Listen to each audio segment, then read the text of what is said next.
Okay, and let's take a stab at the last function, practice function that we have. This function is called match and takes two strings as a parameter and returns the number of letters the strings have in common.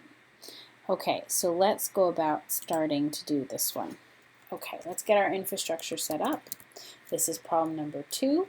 So I'm going to define a function match that takes two strings. I'm going to call them A and B. You could say string 1, string 2, X and Y, etc. And it's going to return how many letters the strings have in common. So I'm going to create a variable called common. Okay, and again, this looks like we're summing or aggregating in some way. Now I'm going to simply return common. So remember, the process I'm following is I create a stub of my function that returns a default value. Now I'm going to come down to my main and I'm going to keep working down here, but now instead of doing average evens, I'm going to do match. And here we have a bunch of matches. Okay, so hello and healing. Let's just start there. Hello, healing. And I expect this, so this is going to be test match. I expect this to equal 3. And I can copy and paste this a couple times.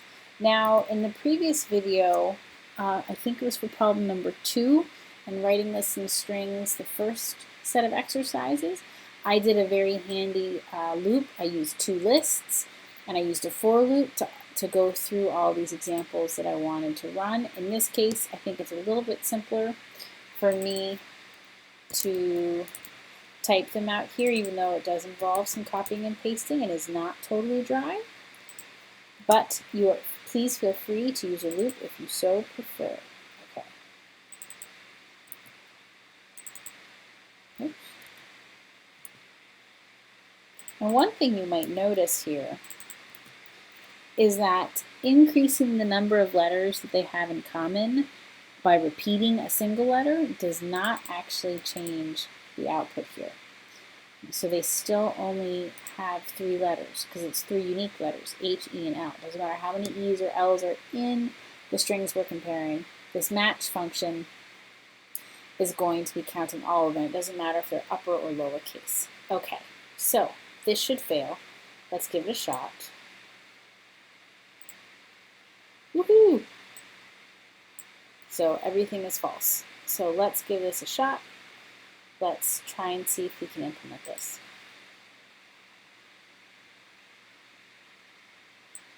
So I can see here that I'm supposed to treat my upper and lowercase letters as the same letter.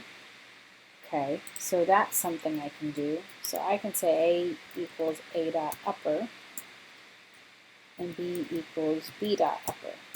Now, it doesn't matter if I make them upper or lowercase as long as whatever I do to A, I'm also doing to B. So I'm making them the same upper and lowercase. And I need to go through and see how many they have in common.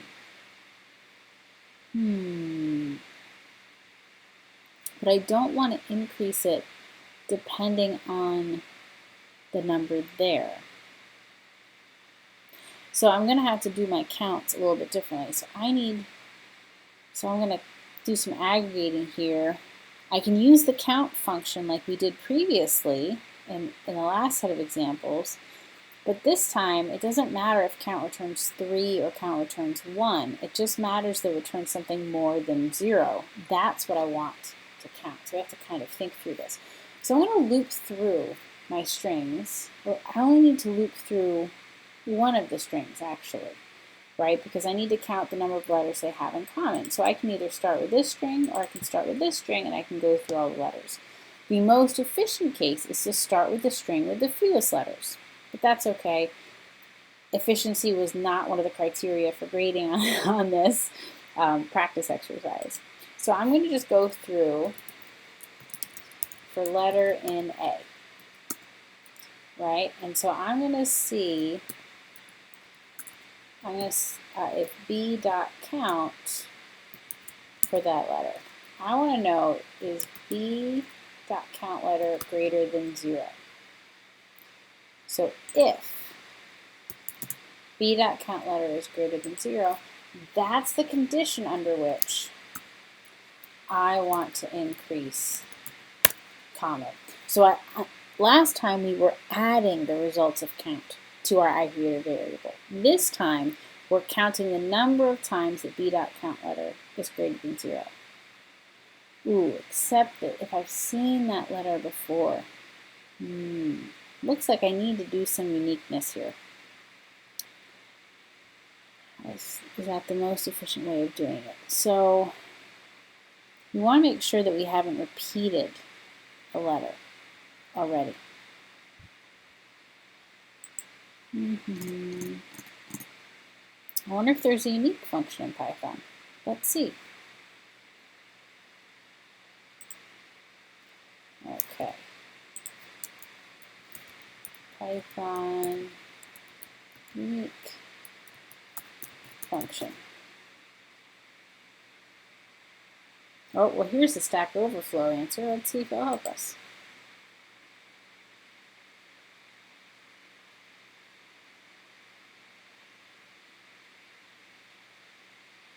So here they're saying if x not in output,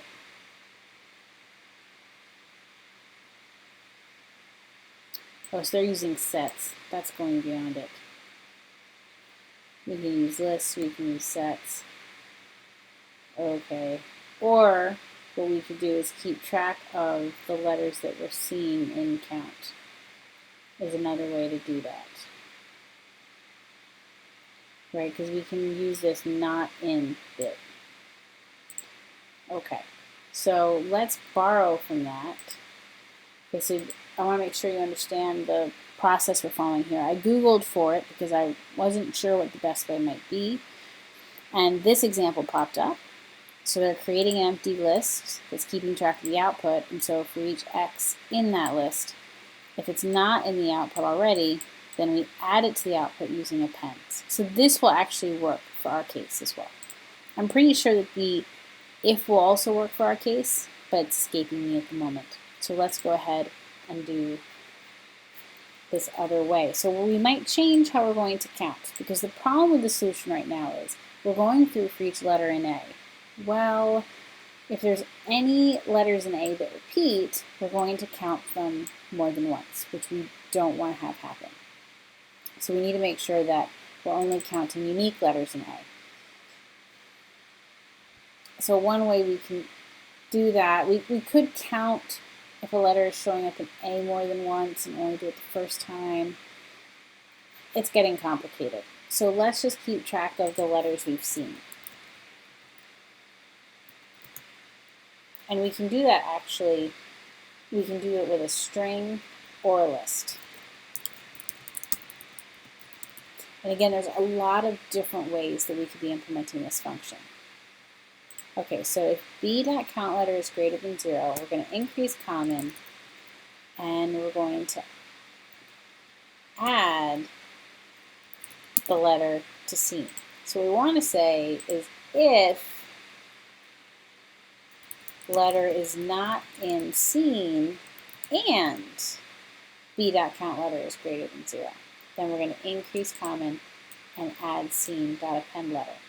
Now, at this point, I don't actually need common, but hold that thought. Let's verify and see if this approach to solving a problem actually works first.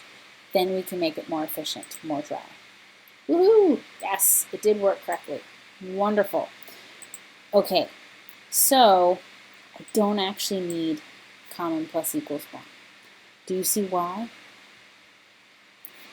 Well, at the end of this function, at the end of this loop, scene is going to have one letter, one character for each letter that overlaps both A and B. Because what we're really doing is taking an intersection or a set intersection. So this is kind of like a set intersection. So if you're familiar with that area of mathematics, that would be another way you could go about implementing this. It's essentially what we're doing. So I don't actually need common, because what we could say instead is we could just say length of seam and not common. Okay, because seam is going to be a list and it's going to have letters in it. So I can comment out these pieces. Let's make sure, let's verify by running it. And yes, it still absolutely works.